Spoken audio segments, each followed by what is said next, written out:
여러분, 오늘 우리가 함께 나눌 말씀은 출애굽기 17장입니다. 이제 거의 지금 신광야를 거쳐서 신의 광야 가까이에 이제 오고 있습니다. 17장에서 우리가 경험하게 되는 건 앞에 나왔던 내용들이 또 비슷하게 반복되는 느낌입니다. 우리가 앞에서 15장에 물이 있긴 한데 그 물이 마실 수 없는 물이라서 우리에게 물을 달라, 그리고 그 목마름 때문에 고통을 겪었던 이야기가 나왔고, 그 다음에 목마름이 해결되고 나니까 16장에 이제 우리가 배가 고프다, 우리 맨날 고기 먹었는데 지금 고기도 못 먹는다, 그래서 또 배고픔에 대한 것을 해결하는 내용이 16장에 나왔는데요, 17장에 다시 또 목마름의 문제가 나옵니다. 그래서 17장 앞부분은 이 무리바에서 물을 해결해 주신 그런 하나님의 이야기, 하나님과 다투었던 이야기, 그 다음에 그 뒤에 부분은 르비딤에서 첫 번째 전투를 했던 이야기가 17장에 나오는데요, 그러니까 17장 전반부는 목마름에 대해서 이야기를 나누고 있습니다. 여러분, 목마름에다가 배고픔에다가 또 목마름에다가 이게 반복되는 느낌이죠. 여러분, 인생을 살다 보면 늘 반복됩니다.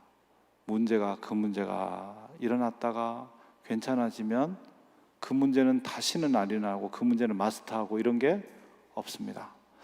돈 때문에 어려워서 이 고비를 넘고 나면 다시 안 그러겠지 싶으면 또 돈 때문에 힘든 일이 생기고, 이제 몸이 아팠는데 이제 회복됐으니까 다시는 안 그러겠지 싶으면 또 몸이 아픈 일이 생기고, 이렇게 속 썩는 일이 생겼는데 내 자녀가 다시는 안 이러겠지 싶으면 또 나중에 또 그런 일이 또 생기는 겁니다.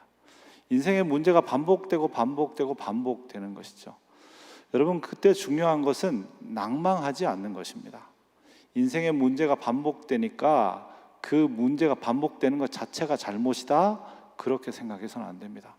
우리의 인생에는 늘 광야 여정을 걸어가면서 이 제한되고 또 메마른 인생길을 걸어가면서 경험하게 되는 그 반복되는 문제들이 우리에게 있을 수밖에 없다는 것을 여러분 기억해야 합니다. 그러면 반복되는 문제를 어떻게 하면 됩니까? 그 반복되는 문제를 오늘 본문이 어떻게 해결했나요? 여러분, 마실 물이 없었는데요, 마실 물 없는 것을 17장 6절 한번 찾아서 읽어볼까요? 같이 한번 읽습니다. 내가 호렙산에 있는 그 반석 위 거기서 내 앞에 서리니 너는 그 반석을 치라. 그것에서 물이 나오리니 백성이 마시리라. 모세가 이스라엘 장로들의 목전에서 그대로 행하리라. 아멘. 자, 지금 반석을 쳐서 물이 나오게 했는데, 아마 그 당시에 이스라엘 이 지역에, 광야 지역에 있었던 이 돌들은 아주 이제 얕은 그런 돌 밑에 지하수가 흐르는 그런 층들이 많아서 깨트리면 물이 나올 수 있었다, 이런 얘기들도 지질학적으로 하기도 합니다. 근데 지금 거기 깨트리면 물 나올지 어떻게 알았겠어요, 그죠? 근데 깨트려서 물이 나왔죠. 그런데 하나님께서 그 반석을 쳐라라고 얘기했던 그 반석이 어떤 반석입니까? 한번 보세요, 성경을. 어떤 반석이라고 되어 있죠? 호렙산에 있는 그 반석. 이 성서를 읽는 사람 느낌으로는 이미 다 아는 느낌이죠. 어디서 만날까? 거기서 만나, 거기서. 우리가 그때 봤던 거기. 그러면 이미 아는 거죠. 호렙산 위에 있는 그 반석은 어디입니까? 모세가 처음에 부르심을 받았던 바로 그 호렙산, 자신의 신을 벗으라고 했던 바로 그곳을 의미한다고 생각해 볼 수 있겠습니다. 여러분, 그러면 정확히 그 자리에 가면 고기가 물 나오는 곳이다, 그런 뜻입니까? 우리가 조금 더 은유적으로 생각해 본다면 그곳은 바로 모세가 하나님 앞에 자신을 완전히 갱신했던 곳입니다.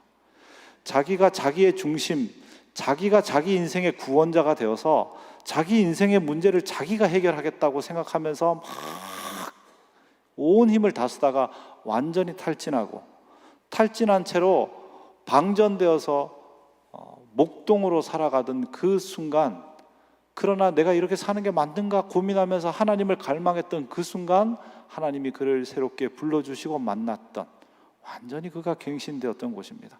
그곳은 그의 부르심의 장소고, 그의 회개의 장소고, 그의 변화의 장소고, 성령 충만의 장소입니다. 말하자면 제가 제2의 탄생이 있었던 곳입니다. 제가 하나님과의 뜨거운 첫사랑을 회복했던 곳입니다. 그렇게 말할 수 있겠죠. 그 곳에 가서 그 곳을 쳤다, 그런 말이죠.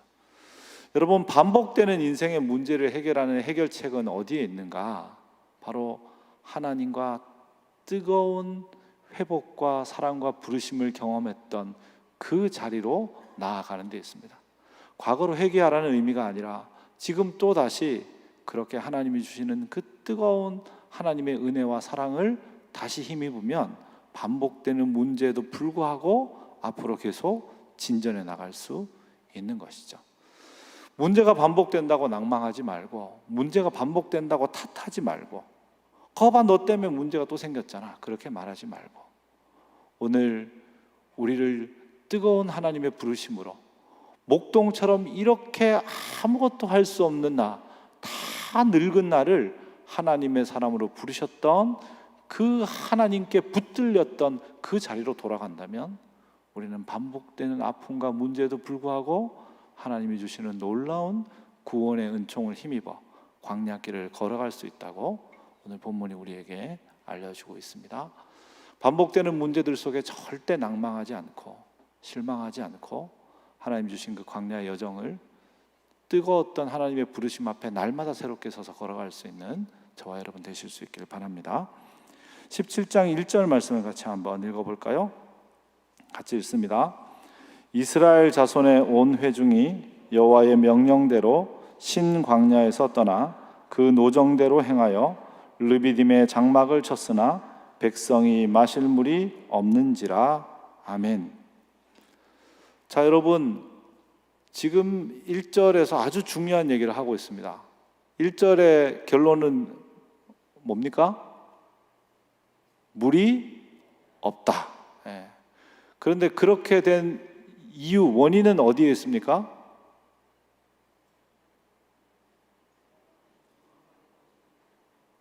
여호와의 명령대로 갔더니 물이 없다, 이런 결론이 나오게 되죠.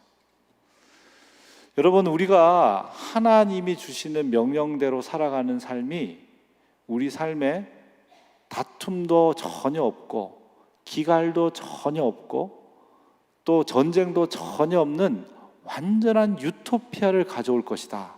절대 그렇게 오해해서는 안 되겠습니다. 이 땅에서 속임을 당하는 가장 큰 이유는 바로 그리스도교의 복음을 유토피아적 환상으로 이해할 때 그렇습니다. 그리스도의 복음은 결코 현실을 도피해서 유토피아에 살아라, 그런 이야기가 아닙니다.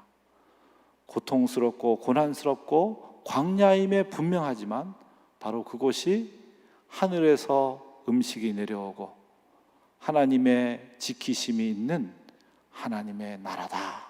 그걸 살아가라. 그게 이제 광야에서 하나님께서 우리에게 주시는 말씀이거든요. 여호와의 명령대로 살았는데 기갈도 있고 또 이렇게 다툼도 있다, 그런 말이죠. 그런데 그러면 여호와의 명령대로 살다가 생긴 이 문제를 어떻게 해결했습니까? 여러분 보실까요? 4절 보시면 모세가 이 백성이 막 이렇게 소리를 지르니까 뭐라 그럽니까? 하나님, 이 사람들이 조금 더 있으면 저에게 돌을 던지겠습니까? 이게 무슨 말입니까? 저를 죽이려고 합니다. 하나님, 저 조금 있으면 죽을 것 같습니다. 이렇게 이야기하는 거죠. 그랬더니 5절 주님이 뭐라고 말씀하시죠? 여호와께서 모세에게 이르시되 백성 앞을 지나서 이스라엘 장로들을 데리고 나일강을 치던 내 지팡이를 손에 잡고 가라. 그리고 내가 호렙산 그 반석 위에 설 것이니 반석을 치라. 그러면 물을 마시게 될 것이다. 여러분, 어떻게 해결했습니까? 하나님의 명령을 받고 또 그 명령에 순종함으로 해결해 갔습니다. 여러분, 우리의 생애에 하나님의 명령을 따라가면서 분명히 기갈과 다툼과 또 전쟁이 있을 수 있습니다. 그러면 그 명령을 따라가다 그 일을 만났으니까 그러면 명령을 중단해야 될까요? 아니요. 그때 하나님 앞에서 묻는 거죠. 하나님, 어떻게 해야 될까요, 도대체? 그렇게 물으면 또다시 하나님의 명령을 들을 수 있고 또 그 명령대로 순종함으로써 인생의 기갈과 다툼과 전쟁이 해결되는 것이죠. 하나님의 명령으로 그 길을 가는 사람만이 중간에 하나님께 물을 수 있는 겁니다. 하나님의 명령대로 갔던 사람이, 아니, 하나님이 시켜서 여기 했는데, 제가 기도해서 응답받고 여기 시작했는데, 주의 말씀대로 하나님의 뜻을 따르려고 여기 시작해서 여기 왔는데 왜 이런 일이 있습니까? 라고 하나님께 물을 때 우리는 하나님이 우리에게 주시는 그 다음 명령을 받아 걸을 수 있는 거죠. 그런데 처음부터 하나님의 명령대로 걷지 않고 자기 멋대로 걷는 사람은 문제가 또 생기면 자기 멋대로, 자기의 방식대로, 자기의 기술로, 자기의 속임으로, 자기의 여러 가지 교묘한 계책으로 거길 또 벗어나려고 하기 때문에 결국 자신의 인생의 문제에 하나님의 개입하심을 경험할 수가 없는 것이죠. 여러분, 믿음으로 산다는 것은 하나님의 명령을 따라 고난을 만나고, 하나님의 명령을 따라 때로는 실패를 경험하고, 그리고 또 하나님의 명령을 따라 하나님께서 회복하시는 것을 경험하는 것입니다. 여러분, 그래서 믿음으로 살다가 실패할까 두려워하지 말고, 믿음으로 살다가 실패했다고 누군가를 정죄하지 마십시오. 명령을 따라 살아가는 여정에도 다툼과 전쟁과 실패와 기갈이 언제나 있을 수 있음을 기억해야겠습니다. 여호와 앞에 물어 명령에 순종해 감으로써 그 길을 걸어가는 것, 그것이 바로 광야 여정이라고 오늘 본문이 말하고 있습니다. 이렇게 물이 없어서 하나님께 물을 달라고 한 거, 그러면서 모세에게 아니 너 어떻게 된 거냐 이렇게 한 거, 그거를 2절에 보시면 모세와 다투었다고만 말하는 것이 아니라 여호와를 시험했다고 이렇게 얘기하고 있습니다. 2절 17장 2절 같이 한번 읽습니다. 백성이 모세와 다투어 이르되 우리에게 물을 주어 마시게 하라. 모세가 그들에게 이르되 너희가 어찌하여 나와 다투느냐? 너희가 어찌하여 여호와를 시험하느냐? 아멘. 자, 여러분, 처음은 맞죠. 모세한테 지금 아니 어떻게 된 거야 당신? 지금 우리 지도자라면 물을 내놔야 될 거 아니야? 막 이렇게 소리를 질렀는데 그거 모세와 다툰 게 맞죠. 그런데 두 번째는 이들이 겉으로 보기에는 모세와 다툰 것 같지만 그들의 깊은 내면을 보면 실제로 그들은 감추어진 내면에 있는 깊은 마음은 모세와 다툰 게 아니고 뭘 한 거라고 얘기합니까? 여호와를 시험한 것이다, 이렇게 이야기하고 있죠. 근데 어떻게 시험한 것이냐? 그걸 17장 7절이 설명하고 있습니다. 17장 7절 다 같이 한번 읽어보겠습니다. 그가 그곳 이름을 마사 또는 무리바라 불렀으니 이는 이스라엘 자손이 다투었으며 또는 그들이 여호와를 시험하여 이르기를 여호와께서 우리 중에 계신가 안 계신가 하였음이더라. 아멘. 자, 여러분, 이 시험의 핵심은 뭐에 대해서 지금 의문을 제기하는 겁니까? 하나님이 우리 가운데 계시지 않는다. 즉 여호와의 임재에 대해서 의문을 제기하고 있는 거죠. 그러니까 이 시험은 하나님이 우리와 함께 계시지 않는다라고 그들이 생각하고 있는 것. 지금 내가 원하는 대로 삶이 주어지면 하나님이 나와 함께 하시는 거고 하나님이 계시는 것이고, 만약 원하는 삶이 내가 생각되는 대로 되어지지 않으면 하나님이 나와 함께 계시는 게 아닌 것이고, 아니면 하나님이 아예 없는 것이고, 이렇게 생각하는 거죠. 그래서 하나님이 계신가 안 계신가 생각했다, 이렇게 이야기하고 있는 겁니다. 그런데 여러분, 이런 방식이 그 당시 이 이스라엘 백성들이 애굽에서 경험했던 방식이었습니다. 신들이 여럿 있잖아요. 그래서 이제 병을 주관하는 신도 여러 신이 있으니까 먼저 제일 센 신한테 가서 이렇게 제사도 드리고 막 했는데 안 나와요. 그럼 어떻게 해요? 이 신은 아닌가 봐. 그렇게 하고 또 그 다음 신한테 가서 또 이렇게 하는 거죠. 그게 이제 그들의 문화였는데, 지금 이스라엘 백성들이 뭐에 젖어 있는 겁니까? 세속적인 문화에 젖어 있는 거죠. 내가 신을 경배하는 것 같고 내가 신을 섬기는 것 같지만 실제로는 누가 누구를 섬기는 겁니까? 신을 조정해서 나를 섬기게 만드는 거죠. 그러니까 실제로는 자기가 자기를 섬기고 있는 거예요.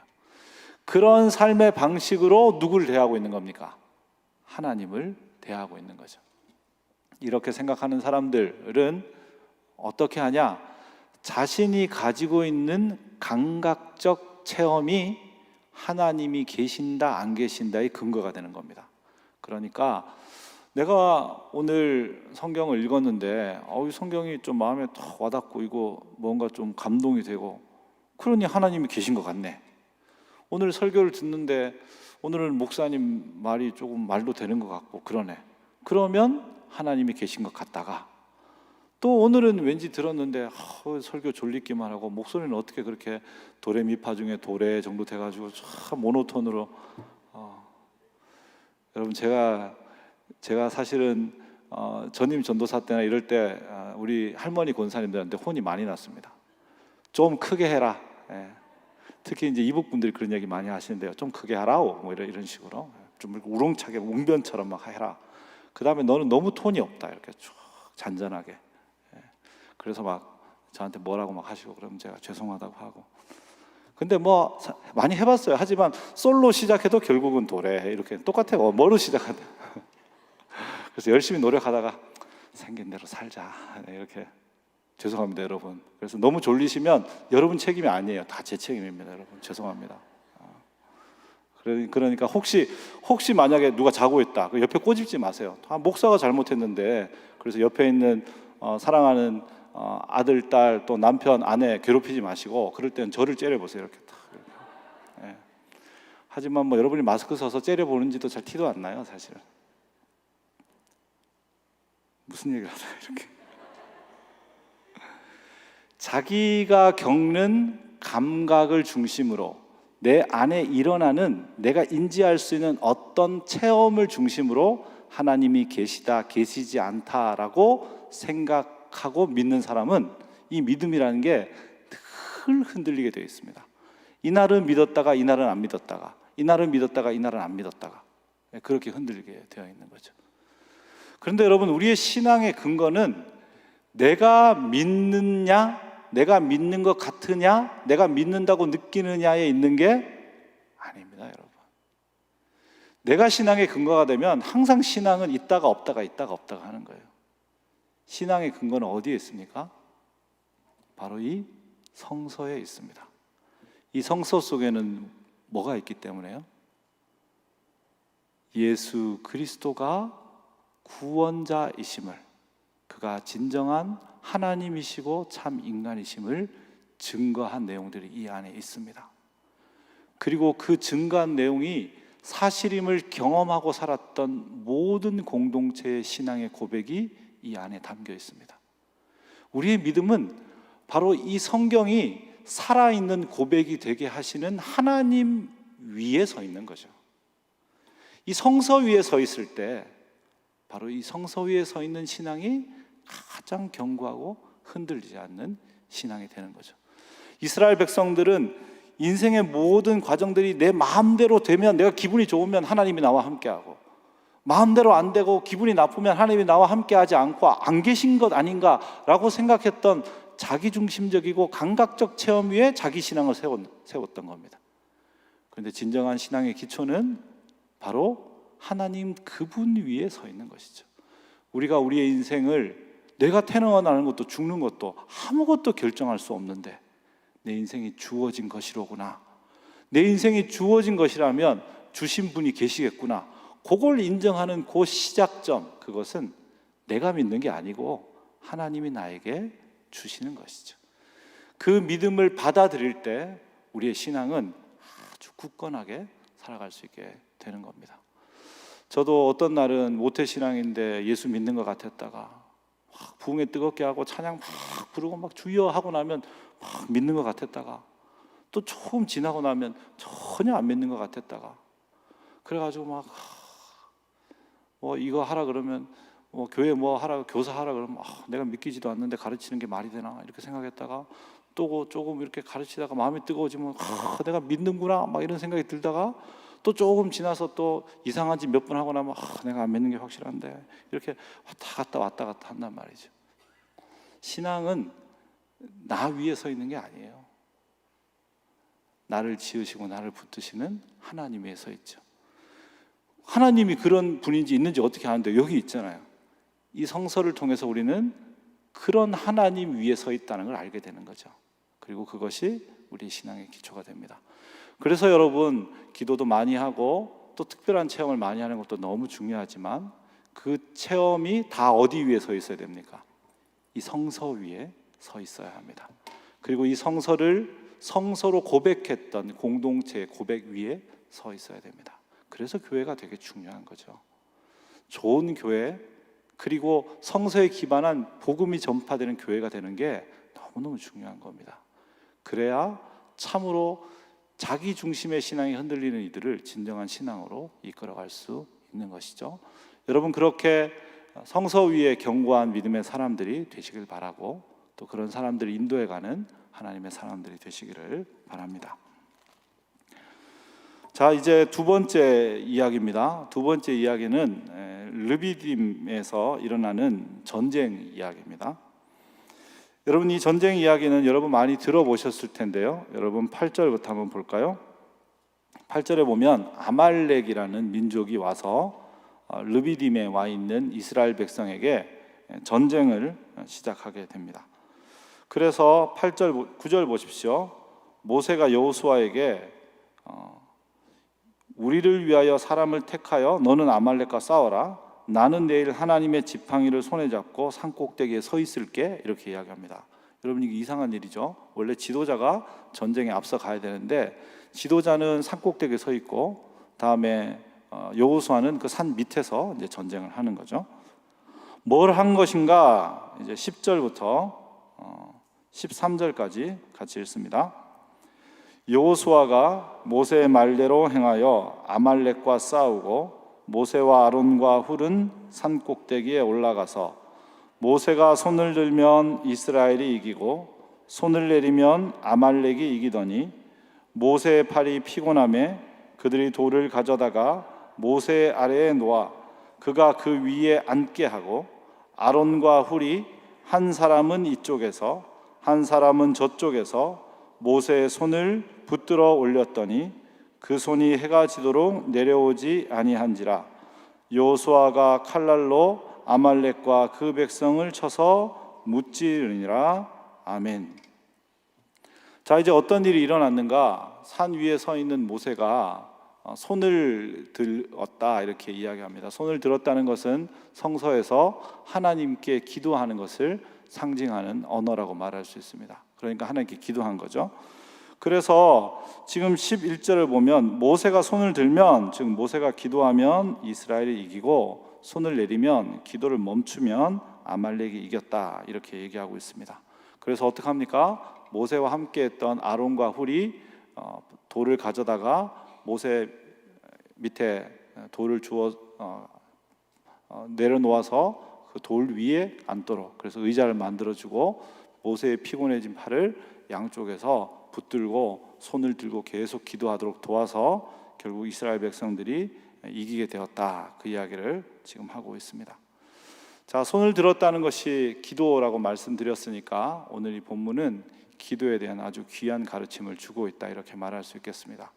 첫 번째로 이 본문이 주고 있는 기도에 대한 가르침은 기도가 결과를 만든다는 사실입니다. 여러분 믿습니까? 네, 여러분 믿으실 수 있길 바랍니다. 네, 그런데 그렇게 자신이 없는 것처럼 아멘 하시는 건 아니시죠? 이 질문, 여러분은 기도가 결과를 만들어낸다고 믿습니까? 라고 물으면 아마 모든 그리스도인들이 네 아니면 아멘 이렇게 대답할 것입니다. 그런데 여러분 밖으로 대답 안 해도 되니까, 목사와 눈을 마주치지 않아도 되니까 여러분은 기도가 결과를 만들어낸다고 믿습니까? 라고 정말 물으면 여러분은 어떠신가요?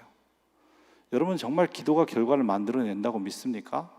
아니면 기도가 심리적 동기부여랑 비슷하다고 생각합니까? 아니면 기도는 결과를 만들긴 하지만 우리가 만들어내는 인간적 노력의 모든 것을 더 업그레이드 시켜주는 일종의 맛있는 요리 위에 얹는 고명과 같은 첨가물처럼 여기지는 않습니까?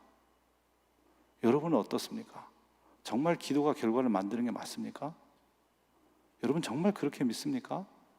그러면 여러분이 어떤 결과를 원한다면 당연히 기도해야 이 결과가 이루어질 거라고 믿고 기도하겠네, 그죠? 근데 사실 우리는 기도하지 않잖아요, 그죠? 우리는 그 결과를 기도가 만든다고 말하지만 실제 기도하지 않을 때가 너무너무 많지 않습니까? 그럼 우리가 그렇게 믿는 건가요? 여러분, 우리의 신앙을 다시 한번 점검해 보아야 합니다. 우리가 정말 기도가 우리 인생의 열매들을 만들어낸다고 믿는지를 말입니다. 우리가 어떻게 그렇게 믿을 수 있습니까? 모든 좋은 것은 누구로부터 나옵니까? 하나님께로부터 나오죠. 이 땅에는 그 어떤 것도 하나님께서 허용하시지 않고 이루어지는 것은 없습니다. 그러므로 모든 결과물들은 사실 하나님께서 만들어주시던 하나님께서 허용하시던 그 둘 중에 하나로 우리 삶에 일어나게 되는 거죠. 하나님께서는 우리에게 기도와 순종을 통해 하나님께서 만드시는 그 결과에 참여하라고 말씀하십니다. 기도하고 순종하는 사람만이 그 결과에 참여하면서 뭘 확인하게 됩니까? 하나님이 이걸 만드셨다는 걸 확인하게 되는 거죠. 그래서 그렇게 기도한 사람은 내 기도가 결과를 만들었다고 말하지 않고 기도가 결과를 만든다는 이 명제 자체가 하나님이 일하시는 일에 기도로 참여한다라고 해석하여 받아들이게 되는 거죠. 그러니까 기도가 결과를 만듭니다 이렇게 얘기하는 사람들은 사실 기도하지 않고 그렇게 말할지도 몰라요. 근데 정말 기도함으로써 결과가 만들어지는 걸 본 사람은 내가 기도하면서 결과가 만들어졌지만 하나님께서 이걸 만드셨네요. 제가 기도하면서 두 눈으로 보았습니다. 이렇게 말하게 되는 것이죠. 그러기에 기도하는 사람은 하나님께서 우리의 생애를 만들어 가시는 과정들을 보게 됩니다. 여러분, 완성된 완성품을 이 상점에서 사는 사람과 그것이 만들어지는 모든 과정을 보는 사람은 그 완성된 결과물을 보는 감동이 완전히 다르죠, 그죠? 내가 아이를 키워서 이 어린 아이가, 이 조그마했던 아이가 이렇게 컸다 이렇게 느끼는 부모하고 그냥 어느 날 봤더니 이렇게 멋있는 청년이 여기 있네요 이렇게 느끼는 것은 완전히 다른 것이죠. 하나님은 기도로 하여금 하나님께서 우리의 생애를 만들어 가시는 것을 경험하게 하고 기도가 결과를 만든다는 사실을 우리에게 가르쳐주고 계십니다. 두 번째는 기도의 모든 과정이 업, 다운, 즉 기도가 잘 되고 기도가 잘 안 되는 과정이 포함되어 있다는 사실을 우리에게 알려줍니다. 11절은 손을 들면 이스라엘이 이기고 손을 내리면 아말렉이 이겼습니다. 그러니까 전선이 이렇게 밀렸다가 이렇게 밀렸다가 왔다 갔다 한 거겠죠, 그죠? 여러분, 우리의 인생사도 그러합니다. 잘 되는 때가 있고 좀 어려울 때가 있습니다. 여러분, 기도도 마찬가지입니다. 뜨겁게 막 기도하고 그럴 때가 있고 또 잘 안 될 때가 있습니다. 제가 신학교 때 이제 묵상 기도를 처음 경험하고 기도가 너무 좋아서 정말 그때의 느낌으로는 밥 먹는 것보다 기도가 너무 좋아서 그래서 너무너무 나 이것만 평생 해도 살겠다 이런 마음이 들었습니다. 그게 진짜인데 근데 그로부터 몇 달 지나니까 기도를 하나도 안 하고 잘 살고 있더라고요, 제가. 그러니까 분명히 나는 기도를 더 열심히 하는 거였는데 이게 참 뜻대로 잘 안 되더라고요. 우리의 기도가 한결같이 꾸준하게 계속적으로 이어지는 것은 참 쉽지 않습니다. 근데 여러분, 이렇게 꾸준히 기도해 가는 여정을 항상 하루에 몇 시간씩 기도하고 뭐 하고 이런 식으로 생각하지 마시고 마치 파도가 밀물과 썰물이 있는 것처럼 기도에 힘이 확 붙었다가 또 힘이 빠졌다가 하는 이 모든 과정이 기도의 과정이라는 것을 기억하시길 바랍니다. 그래서 우리는 그 과정들을 통해서 기도해 가는 거죠. 중요한 것은 우리가 밀물처럼 막 기도가 힘이 붙었을 때 말고 썰물처럼 빠져나와서 기도에 힘이 빠졌을 때, 그때 우리의 옆에서 함께 기도해주는 공동체가 너무너무 중요합니다. 그렇기 때문에 공동체적 기도가 필요하고 공동체의 기도 모임이 필요한 거예요. 우리가 좀 힘이 없을 때 나를 위해 기도해주고 옆에서 격려가 되어주고 기도할 수 있도록 도와주고, 내가 기도하는 자리로 나아올 수 있도록 성령이 이끄심에 내가 마음이 열리도록 나를 위해 기도해주는 사람들, 그 사람들 때문에 다시금 하나님께로 가게 되는 것이죠. 그래서 오늘 이 본문 안에는 어떤 일이 있었습니까? 기도가 왔다 갔다 하니까 그 다음에 누가 도와줬죠? 아론과 훌이 옆에서 도와주잖아요. 그죠? 기도가 왔다 갔다 하는 모세한테 사람들이 옆에 서가지고, 아니 지금 손 내리면 지는데 지금 그 아프다고 할 일이냐고, 그게 지금 어금니를 깨물든지 혀를 깨물든지 하여튼 어떻게 하든 손 들고 있으라고 말이야. 그렇게 소리친 게 아니고, 아 그래요? 당연히 내려올 수 있죠. 손이 아무리 손 내리면 질 것 같아도 내려오는 걸 어떻게 해요? 그럼 우리가 같이 들어줄게요. 이렇게 이야기하는, 함께하는 공동체로 말미암아 모두 영적인 승리를 맛보게 되는 것이죠. 여러분, 그래서 공동체의 기도 모임이 아주 중요하고 또 함께 힘을 모아 기도하는 게 되게 중요하겠습니다. 그런 모임들을 사모해 가시고 또 그런 기도로 서로를 세워가시는 우리 교회가 될 수 있길 바라고, 또 각 구역 모임들마다 또 각 소그룹 모임들마다 함께 기도하기를 힘써 가시는 공동체가 될 수 있기를 바랍니다. 그 다음에 세 번째로는 기도라는 것이 목적을 이루는 수단이 아니라 사랑하는 일이라는 것을 오늘 본문이 설명해 줍니다. 자, 모세가 이렇게 힘들어서 있었는데요, 이 아론과 훌이 모세에게 지금 손을 더 빨리 들고 있어야 빨리 전쟁이 끝날 것 같으니까 그 일을 빨리 하라, 그렇게 한 게 아니라 어떻게 했습니까? 돌을 가져다가 모세가 앉게 하고 다음에 모세의 손을 들어 도와주게 된 것이죠. 여러분, 우리가 때때로는 기도를 어떤 수단처럼 생각할 때가 있습니다. 하나님의 복을 받기 위한 수단, 또 하나님이 나에게 주시고자 하는 어떤 목표를 이루시도록 하나님이 일하시도록 하나님을 이렇게 조정해 가든지, 때때로는 하나님을 약간 푸시하는, 이렇게 촉진시키는 어떤 방법으로 기도를 생각할 때가 있습니다. 그러면 기도는 뭐가 되는 거예요? 내 목적을 이루려고 하는 수단이 되는 거죠. 여러분, 그렇게 기도하는 사람은 기도는 하는데 뭐가 없어집니까? 사랑이 없어져요. 저 사람이 얼마나 아픈지 얼마나 힘든지 그런 거 생각 안 나고, 지금이 그럴 때냐, 열심히 일어나서 기도해라 말이야. 지도자가 뭐 그딴 식이냐 지금 모세가, 막 이렇게 얘기하게 되는 거죠. 그런데 이들이 그렇게 하지 않고, 기도하는 것 자체가 바로 사랑하는 일이구나. 그래서 모세가 편안하게 더 피곤하지 않고 자신의 힘을 다해 섬길 수 있도록 그를 돕는 데 힘을 보태게 되는 것이죠. 여러분, 기도라는 것은 영혼을 사랑하는 것이고 영혼을 사랑하는 하나님 그분께 참여해가는 일입니다. 그렇게 기도해야, 기도하면 어떻게 됩니까? 기도하면 더 사랑하게 되는 거죠.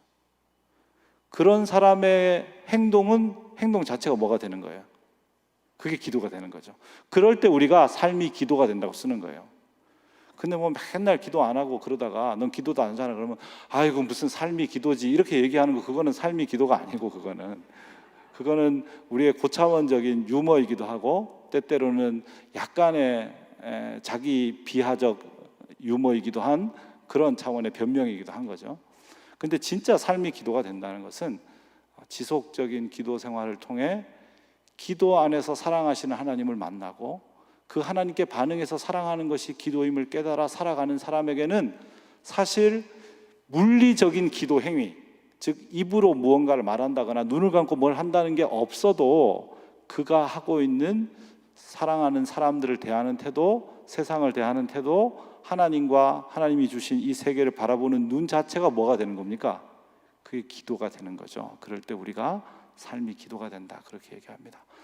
여러분, 깊이 사랑함으로 기도가 사랑인 것을 발견하게 되고 또 그것을 통해서 여러분의 삶이 기도가 되는 은총이 여러분에게 함께 하시길 바랍니다. 자, 이제 하나님께서 지금 아말렉에 대해서 전쟁을 선포하시고 아말렉을 다 무찌르셨는데, 그런데 14절 한번 보십시오. 하나님께서 아말렉을 진멸하라고 그러십니다. 같이 읽습니다. 여호와께서 모세에게 이르시되 이것을 책에 기록하여 기념하게 하고 여호수아의 귀에 외워 들리라. 내가 아말렉을 없이하여 천하에서 기억도 못하게 하리라. 아멘. 여러분, 이게 좀 너무한 것 같죠? 이제 성서에서 우리가 지속적으로, 구약에서 특별히 만나는 건 하나님 너무 잔인하다 이런 생각이에요. 하나님 어떻게 저렇게, 아니 지금 다 무찔렀으면 됐지, 그냥 전쟁을 해가지고 전쟁에서 이겼으면 됐지, 무슨 아말렉을 없이 해라, 이렇게, 이건 너무 잔인한 거 아닌가, 그렇게 생각할 수 있는데요.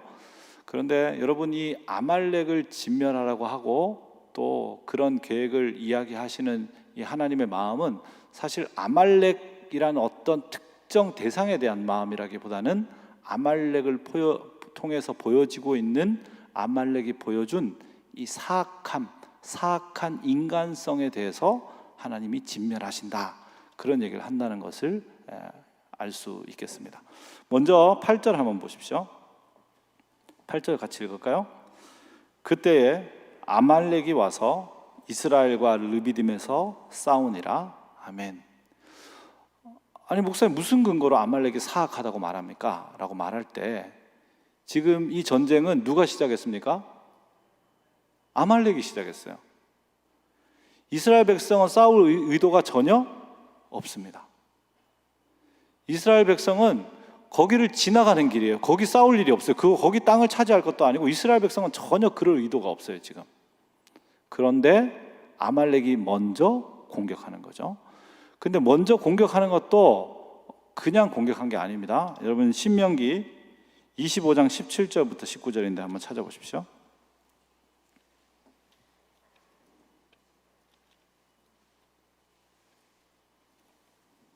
조금만 뒤로 가면 신명기 25장 있죠.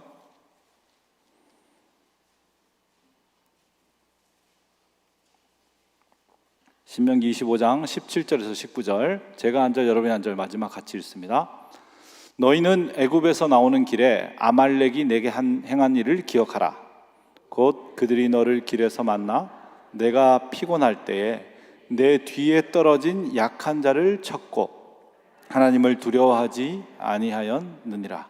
19절, 그러므로 내 하나님 여호와께서 내게 기업으로 주어 차지하게 하시는 땅에서 내 하나님 여호와께서 사방에 있는 모든 적군으로부터 내게 안식을 주실 때에 너는 천하에서 아말렉에 대한 기억을 지워버리라.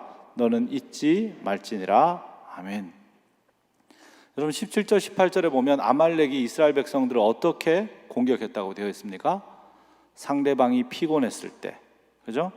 상대방 뒤에, 그것도 이 진영을 따라 쭉 가다 보면 힘이 있어서 따라가는 사람들이 있고 지쳐서 잘 못 따라가는, 뒤에 떨어져 있는 약한 자들을 대상으로 먼저 공격했다, 이렇게 되어 있습니다. 그들은 하나님을 두려워하지 않았다, 이렇게 얘기하고 있죠. 탐욕적 전쟁을 한 거예요.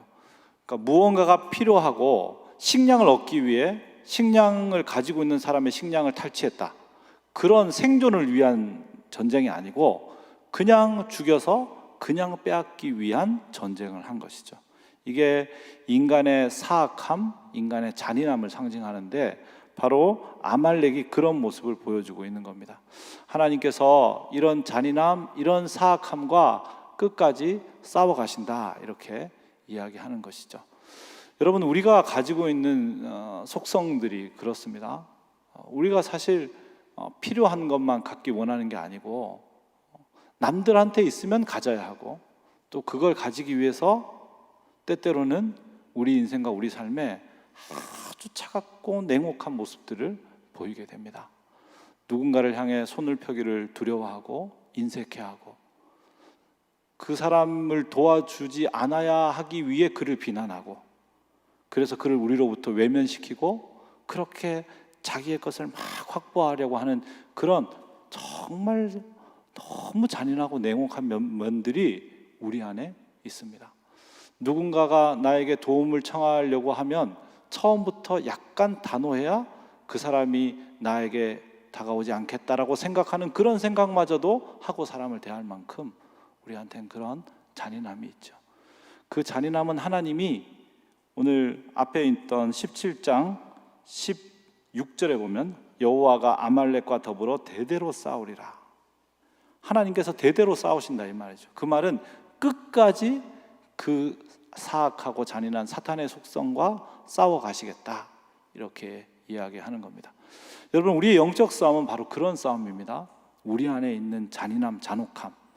내가 지금 이게 필요한 게 아니고 기꺼이 누군가에게 내어줄 수 있음에도 그걸 가지는 것 자체가 목적이라서 내가 사랑하고 나눠줄 수 있는 모든 기회를 차단하고 그것만 가지려고 하는 그런 인색함과 탐욕이 우리 안에 가득 있는데, 그것과 끊임없이 싸워가는 것이죠. 매 순간 매 순간 싸워가고 매번 싸워가는 겁니다. 여러분, 그게 바로 우리가 하고 있는 영적 싸움의 실체고 하나님께서 우리 안에 싸워가시는 싸움이라는 것을 여러분 기억해야겠습니다. 여러분, 그러나 두려워할 거 없습니다. 그 싸움의 승리자가 누굽니까? 승리자가 우리 주 예수 그리스도입니다. 그리스도를 따라가는 믿음의 사람들은 바로 그 싸움에 승리하면서 깊은 자유와 행복을 누리게 될 것입니다. 저와 여러분 모두 그렇게 될 수 있기를 간절히 바랍니다. 자, 이제 14절에 보시면 여호와께서 모세에게 이걸 책에 기록해서 기념하라 이렇게 얘기합니다. 그리고 15절 보십시오. 모세가 제단을 쌓습니다. 이름을 뭐라고 붙입니까? 여호와 니시, 여호와 니시라고 붙입니다. 여호와는 나의 깃발, 흔드는 깃발이다. 전쟁의 승리를 상징하고 전쟁의 장수가 나갈 때 그 장수를 상징하는 여호와는 나의 기다, 이렇게 이야기하고 있죠. 7절에도 보시면 그들이 다투고 하나님을 시험했던 그곳을 뭐라고 이름 짓습니까? 마사 또는 무리바라고 부르게 됩니다. 원래 르비딤 지역이었는데요, 다른 이름으로 마사 또는 무리바라고 부르게 되죠. 여러분, 우리는 우리 인생에 좋은 건 기념하려고 하는데 부끄러운 건 어떻게 합니까? 그런 건 막 숨기려고 하죠. 그래서 누가 막 얘기하려고, 절대 얘기하지 마, 막 얘기하면 화낸다, 너 다시는 안 본다, 막 이렇게 얘기하면서 절대 말 못하게 하죠. 그런데 오늘 이 본문에는 하나님 앞에서 너무 자랑스러운, 하나님께서 우리를 통하여 승리를 이루신 그 아름다운 이야기, 이 여호와 니시도 기억하고 기념하면서 동시에 모두 기억하고 기념합니까? 하나님 앞에서 다투고 하나님을 시험했던 이 무리바 마사도 또 동시에 기억하고 기념하는 것이죠. 여러분, 믿음으로 살아간다는 것은 하나님 앞에서 내가 너무너무 아름답게 승리를 맛보았던 순간들을 기억하고 기념하는 것, 그걸 하나님 앞에서 이름 짓고 하나님 앞에서 기억하며 살아가는 것일 뿐 아니라 동시에 하나님 앞에 너무 부끄럽고 너무 죄송하고 너무 고통스러운 순간들도 하나님 앞에 이름 지으면서, 하나님, 내가 이런 인간인데 하나님이 나를 구원하셔서 내가 지금 이렇게 살게 되었습니다. 하나님, 내가 이렇게까지 했는데 하나님 나를 돌보셨습니다. 이렇게 고백하며 살아가는 것입니다. 그렇게 살아갈 때 우리 안에는 깊은 영혼의 위로와 또 하나님께서 나와 함께 하신다는 그런 놀라운 동행의 힘이 함께 있게 되는 것이죠. 지금 기념하면서 제단을 쌓았죠. 15절에 보면 모세가 제단을 쌓고 여호와 니시라 했다, 이렇게 얘기했습니다. 제단을 쌓았다는 것은 예배했다는 것이고 하나님께 기도드렸다, 그런 말입니다. 그죠? 여러분, 우리가 하나님을 기념한다는 게 어떤 자리입니까? 예배하고 또 기도하는 자리도. 우리는 예배하고 기도하는 자리에서 우리 인생에 일하신 하나님을, 우리 인생의 사건을 하나님의 이름으로 이름 짓는 거예요. 내가 이번 주에 아내랑 되게 많이 다투었는데 하나님의 은혜로 회개하게 되었으면 거기에 여호와께서 주시는 큰 회개, 이렇게 이름을 짓는 거예요. 내가 하나님의 은혜로 정말 형편이 어려워서 못 지날 것 같았는데 하나님께서 나를 도우시는 것을 경험하고, 내가 처음엔 자존심 때문에 도움을 받고 싶지 않았지만 하나님이 주시는 선물이다, 이 공동체의 선물이 하나님의 선물인 것을 알게 되는, 하나님이 주신 겸손, 이렇게 이름을 짓는 거예요. 내 인생의 순간순간들을 하나님의 이름으로 이름 짓고 그것이 부끄러운 것이든 자랑스러운 것이든 하나님 이름 앞에 이름 짓는 자리가 어디입니까? 그게 예배의 자리고 기도의 자리인 거죠. 여러분, 그래서 예배와 기도는 그런 일들이 있어야 됩니다. 우리 인생에 있는 사건들이 하나님의 눈으로 해석된 사건으로 다시 재탄생하는 사건이 우리의 예배 안에, 우리의 기도 안에 있어야 되는 것이죠. 그래서 이 예배당 들어올 때, 기도하러 올 때는 완전히 처참해져서 모든 사건이 자기가 저지른 거니까, 내가 잘못한 거, 그다음에 내가 잘났는데 그것 때문에 또 사람들에게 괴롭힘을 당해서 마음이 상한 거, 또 내가 잘한 것 때문에 질투받은 거, 또 내가 못해서 열등감 컴플렉스 느끼는 거, 이런 거를 여기다 잔뜩 달고 막 들어와서 앉아 있다가 예배 드리고 기도하면서 어떻게 돼가는 겁니까? 이게 하나님의 이름으로, 하나님의 사건으로 다 바뀌는 거예요. 하나님의 은혜, 하나님의 겸손, 하나님의 도우심으로 바뀌니까 와, 날아갈 듯이 신나서, 원래는 사실은 날아서 저 문 밖으로 나가야 되는데 날아가면 너무 부끄러우니까 걸어가는 그런 이제 역사가 있는 거죠. 그게 우리 안에 있는 예배 경험이고 기도 경험이라고 할 수 있습니다. 사랑하는 여러분, 그런 예배자가 되십시오. 오늘 우리의 생애에 드리는 이 예배가 정말 놀랄만한 하나님의 구원과 은총으로 우리를 가득 채우고, 세상의 이름으로, 나의 이름으로 변명되었던 사건들이 하나님의 이름으로 다 이름이 바뀌어지는, 그래서 놀랄만한 자유와 기쁨으로 바뀌어지는 그런 몸으로 이 예배당을 걸어나가는 그런 예배자, 그런 기도자가 되길 바랍니다. 저는 우리 교회 예배당이 그런 예배당이 되길 바라고, 또 우리 교회 기도실이 그런 기도실이 되길 바랍니다. 그래서 그곳에 들어와서 정말 하늘을 날듯이 자유로운 자들로 다시 이 세상 가운데 날아가는 은총을 누리게 되시길 바랍니다.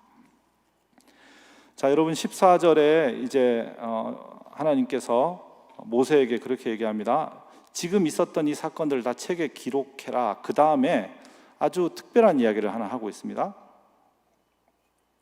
여호수아에게 어떻게 하라고 얘기하시죠?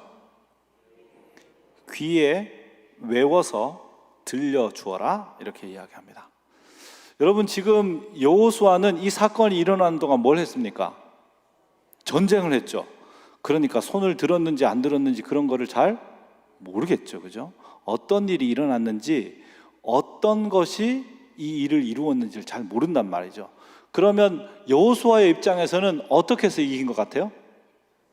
내가 잘 싸워서 이긴 것 같죠. 모세도 기도를 했겠지만, 내가 그때 야, 너네가 저쪽으로 가고 내가 이쪽으로 가라, 그 결정을 해서 이렇게 이긴 것 같은 생각이 든다는 거죠. 내가 요거 조금 물러서는 척 하면서 할까? 이런 작전을 잘 세워서 된 것 같단 말이죠. 왜냐하면 그런 것들 하니까요. 실제 전쟁 안에 결국 내가 세운 계획과 내가 세운 전쟁 작전이 이 전쟁을 승리로 만든 것 같은 그런 착각이 여호수아에게 생길 수 있죠. 공동체에는 뭐가 생길 수 있겠습니까? 이 여호와는 나의 깃발, 기라는 게 왜 그렇게 됐냐? 이제 일반적으로 이해하기로는 이렇게 산 위에 손을 탁 들고 있는데 말이죠. 손이 몇 개예요? 아니, 여러분, 제 손을 얘기하는 게 아니고 지금 이제 모세가 산 위에 손을 들고 있단 말입니다. 손이 몇 개입니까? 여러분, 너무 어렵게 생각하시면 몇 명이 서 있죠? 네, 3명이 서 있고, 그 다음에 다 손을 들고 있고, 모세는 들고 있고, 옆에서 손을 받치고 있으니까 손이 몇 개예요? 너무 어려운 걸 물었나요, 여러분? 그러면 이 손이 가만히 있지는 않을 거 아니에요, 그죠? 그럼 손이 이렇게 막 흔들리겠죠? 그러면 마치 밑에서 보면 뭐가 흔들리는 것처럼 보여요?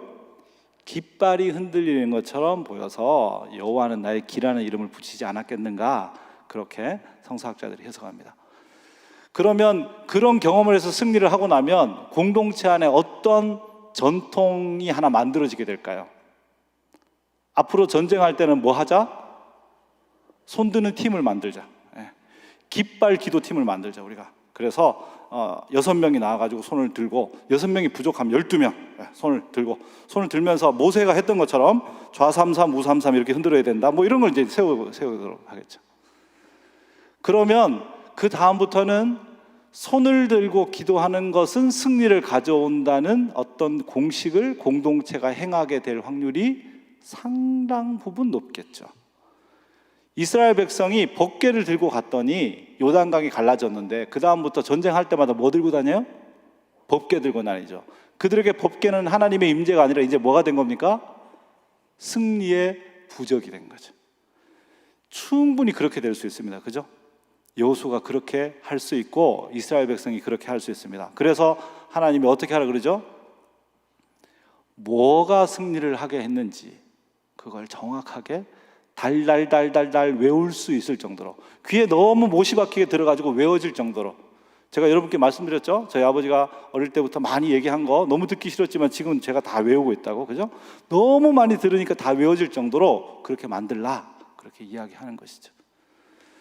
여러분, 하나님께서 우리에게 행하신 일, 하나님께서 우리를 돌보시는 이 놀라운 믿음의 사건들을 우리가 읽고 또 되새기는 이유는 그것이 하나님이 우리에게 늘 새로운 방식으로 새로운 승리를 주는 분임을 믿게 만들기 때문입니다.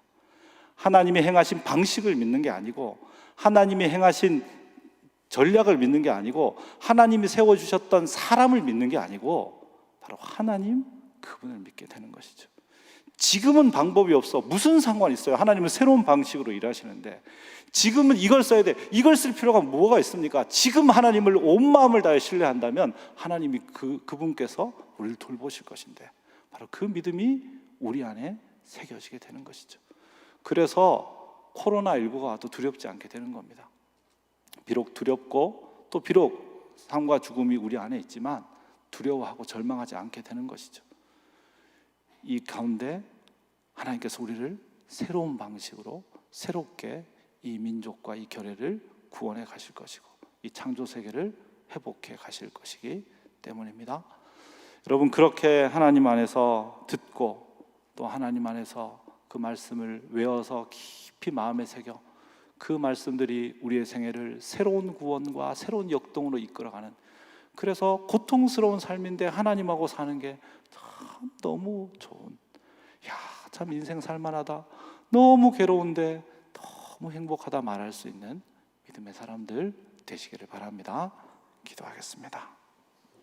하나님 아버지, 지금 이 시대에도 우리는 반복되는 인생의 문제들, 기갈과 다툼과 또 전쟁과 같은 시대들을 살아가고 있습니다.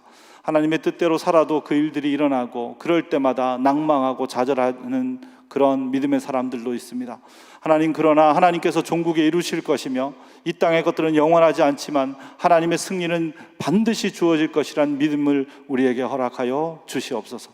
하나님 아버지, 주님께서 우리에게 주신 그 믿음을 따라서 우리가 원하는 대로 되면 하나님이 계시고 계시지 않고가 아니라 우리의 믿음의 근거를 십자가와 십자가의 그리스도가 계시된 이 성소 위에 두게 하시고, 그래서 굳건한 믿음으로 이 땅의 어려움들을 기도함으로 이겨나갈 수 있게 도와주시고, 함께 협력함으로 이겨나갈 수 있게 도와주시고, 중보함으로 이겨갈 수 있게 도와주시고, 사랑함으로 이겨갈 수 있게 도와주시고, 그래서 이 땅에 새로운 구원을 이루어내시는 하나님, 악과 대대로 싸워가시는 그 하나님을 놀랍게 경험하는 구원의 백성들, 자유의 백성들 되게 하여 주시옵소서. 우리 구주 예수 그리스도 이름으로 기도드립니다. 아멘.